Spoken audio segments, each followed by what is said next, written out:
Okay, so I'm reviewing the movie Joe from 1970 and the soundtrack to Joe. And before I get into this, please don't forget to hit the like button, comment on this video, share this video, and if you still haven't, please subscribe to this channel and hit the notification bell for updates. Okay, so with that out of the way, I haven't done a soundtrack in a long time, and I haven't done a film review in a long time, and this is perfect to kill two birds with one stone. So I'm doing it on this film called Joe, which is a 1970 black comedy satirical film. It is made in the golden age of Hollywood, the second one. So that was like late 60s, early 70s. This is that period which in the Quentin Tarantino film, Once Upon a Time in Hollywood, he describes this time when there's new filmmakers coming into Hollywood and they have different takes and different stories and things are changing and the culture is changing. And this is by director John Avildsen. Avildsen, that's a weird name. Well, he also did Rocky later on in the 70s, great film. The Karate Kid, which is to me just another form of Rocky, but with a stupid Ralph Macchio character. I didn't like him. However, he also did Neighbors. That's one of his best films, I thought, with John Belushi and Dan Aykroyd, kind of a weird early 80s comedy. And it was kind of strange. I did like it. I didn't know that, if you look at his kind of films, they're all kind of different. You know what I mean? Joe, this one is one of his early films. And this film here stars Peter Boyle. And that is this guy. You may have seen him in the Mel Brooks film, Young Frankenstein, of course, with Gene Wilder. And later on, as he's older, Everybody Hates Raymond. Now, he was a pretty big stars back in the day, and this one, this is one of his films. And here I'll read what this film is about, and then I'll go in on it and give you my thoughts. Now, Peter Boyle delivers a strong and raw performance as Joe Curran. He's a hard-nosed factory worker who hates hippies, blacks, and anyone who is different. Okay? Very colorful character. The film deals with New York City advertising executive Bill Compton, played by Dennis Patrick, who kills the junkie boyfriend, lover of his daughter, Melissa, who was played by Susan Sarandon. There she is. This is her first film. And when she ends up in a mental institution after suffering an overdose of speed, panic-stricken, Bill wanders the streets, eventually stopping at the local bar where he meets a man named Joe. Now, stunned by his own rage, Bill reveals his murderous act to Joe, who in turn holds Bill in great esteem for his killing of the long-haired drug pusher.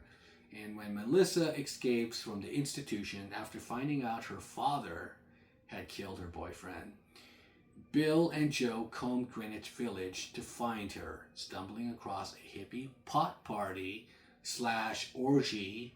The two men snap, pull out their guns, and go on a relentless killing spree. Now that sounds like a 90s film, 90s indie film, sort of like a Boondock Saints or a True Romance kind of adventure, which is kind of cool, right? And this is 1970, so it's filmed around 1969.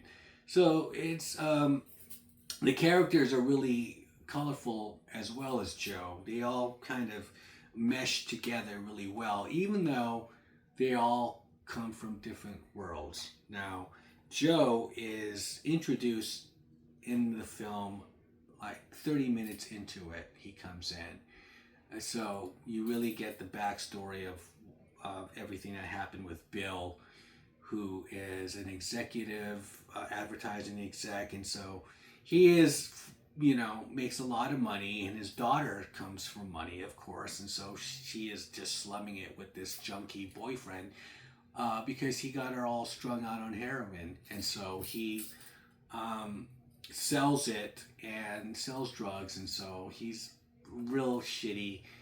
Treats her like crap, and because she does come from money, because he is this artist, painter, but he's not. He's just a junkie, and so by the time you meet Joe at this bar, I like the way they introduced him.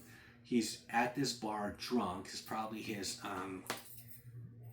hangout, one of his hangouts, and it's called American Bar.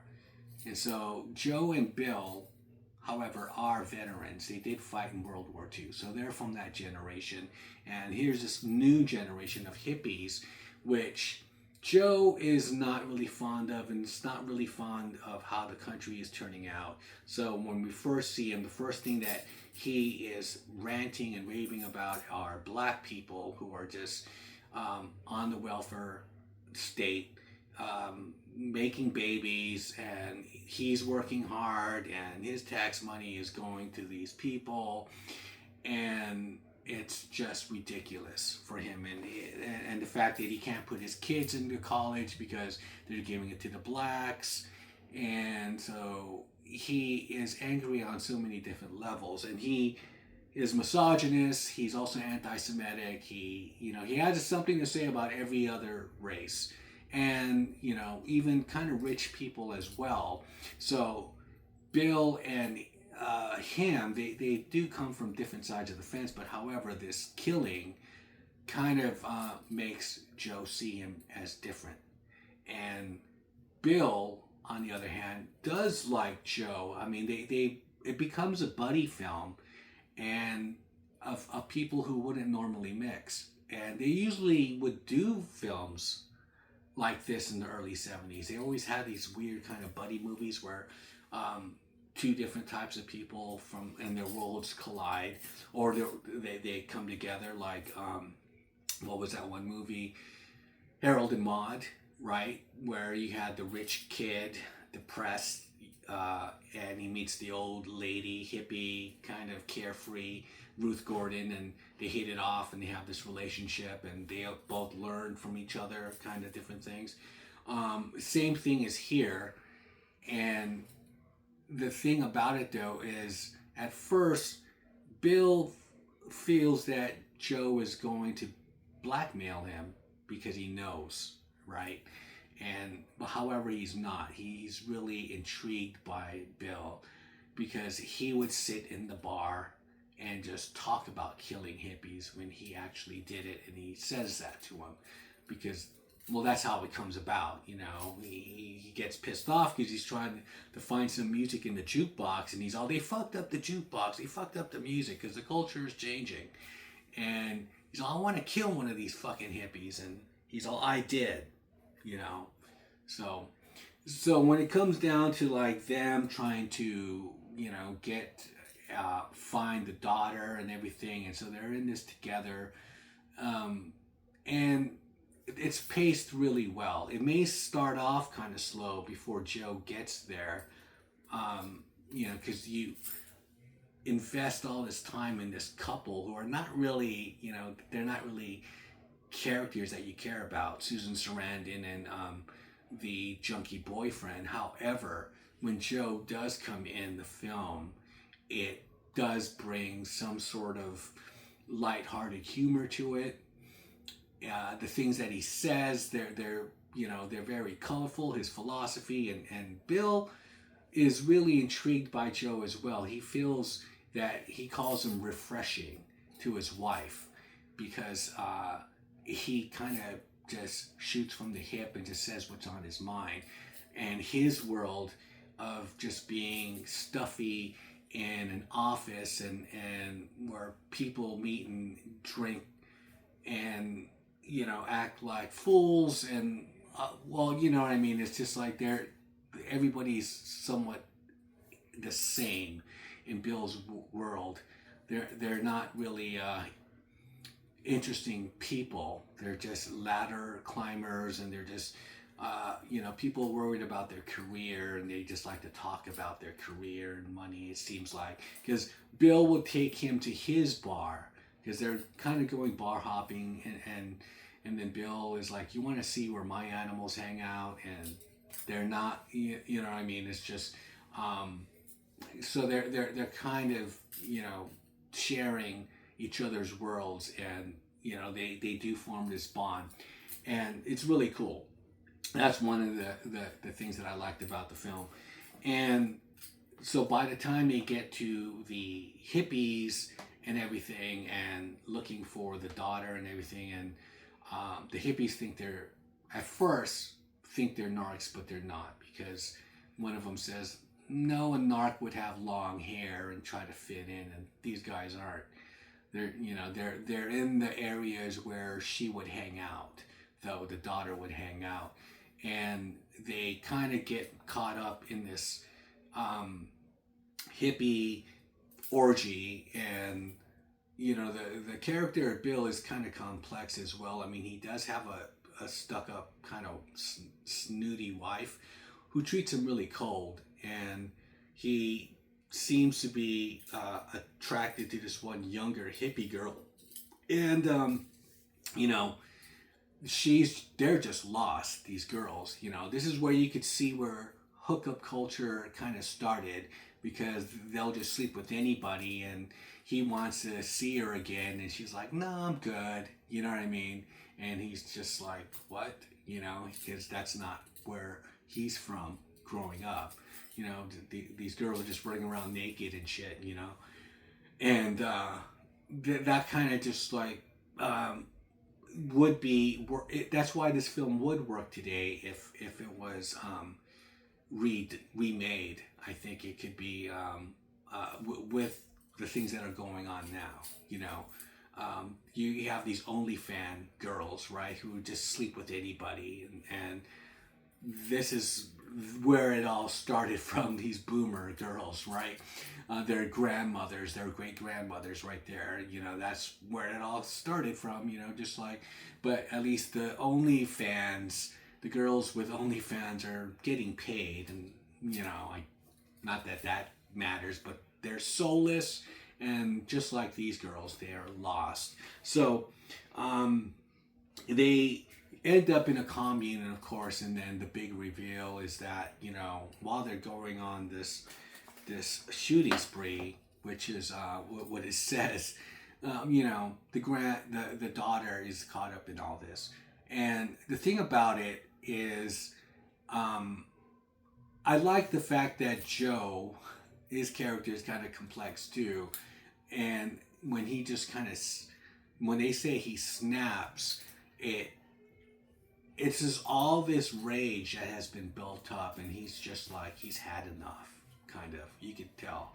It's sort of, it reminded me of the end of the movie Taps with Tom Cruise, where they were cadets, and they took over their school and everything, and he goes off, because there's a standoff between the police and, the cadets and everything, and he just kind of goes off at the end and starts shooting them all. He's all, it's fucking beautiful, man. It's sort of like that. He's just like, he just looks at them as these hippies as like filth, like scum of the earth. And doing research in this movie and watching other videos of people that talked about this film, actually, they were saying that even when this was released, that people were cheering when the hippies were getting shot and killed, right? So I don't know. I mean, I was sort of like on Joe's side. I'm going to pick Team Joe on here.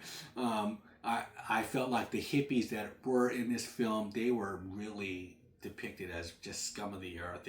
They were stealing from them too, and he's trying to find his daughter and everything. It's just like they're heartless, they're soulless, and they're just they're zombies pretty much. But enough of the film. I give it 4 out of 5 stars, and the reason to go see it, for if anything, is to hear Joe and see Joe, because Joe is probably the best part of this film. He's one of the best characters ever, I would say, in film. And the soundtrack to Joe, the music on here is hard to find. I couldn't even find any of these songs on in the streaming service. Where Are You Going?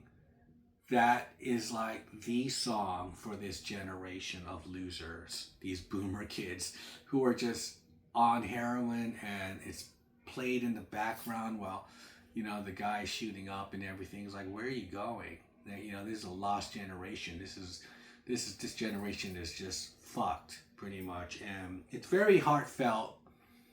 And it's sung by Jerry Butler, who was in the Impressions with Curtis Mayfield. That group, Keep on Pushing. Great band. He also does a song called You Could Fly, and this is an 11-minute and 25-second song, and it goes through all these. It's mainly instrumental, and it's just like a psych rock song, a jam. And throughout the hippie scenes, there's different parts of this song that will be playing in the background. You think they're different songs, but it's the same one. It just goes through so many different changes, and it's really cool. Another song on here is Hey Joe, and it's not the Bob Dylan, Jimi Hendrix remake. This is a song about this character, Joe, and while he's cleaning out his guns, and you see all the American flags and honor America kind of signs in his walls and all these kinds of things like that. He's drinking a beer, and this song is being played, and some of the lines on here are really cool, like people demonstrate against my country, looking for an easy buck. Well, if they want my contribution, well, they could all take a flying fuck, right? And it's from the point of view of Joe when you're hearing these lyrics and everything. And when I was listening to the song, it sounds like Roger Miller,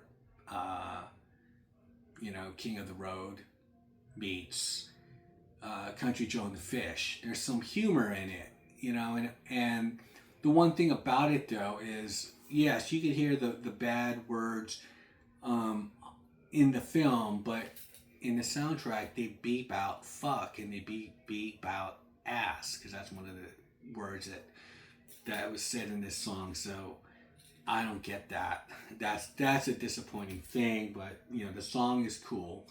However, there is an accompaniment of Joe called Joe Speaks.